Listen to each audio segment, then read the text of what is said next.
எப்பேற்பட்ட தத்துவம் பாருங்க. இது நான் சொன்னது, நான் எழுதுனது இல்லாதல்ல. அப்படி கிடையாது, எல்லாமே எல்லாவதான். ஆனா அவர் நிறைய எழுதியிருக்காரு, அது பூரா அவன் எழுதுவான். இது எல்லாம் அவர் எழுதவே இல்லை.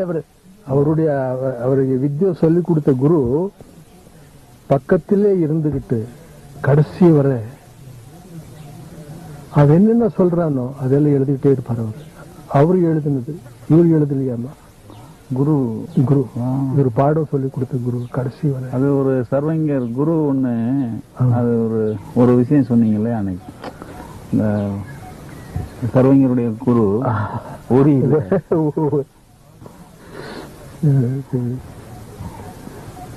அவருக்கு எப்படி இதெல்லாம் வந்ததுன்னா உள்ளுக்குள்ளேயே அனுபவிக்கிறது, இதெல்லாம் பாக்குறது, விசித்திரமா பாக்குறது உலகத்தை.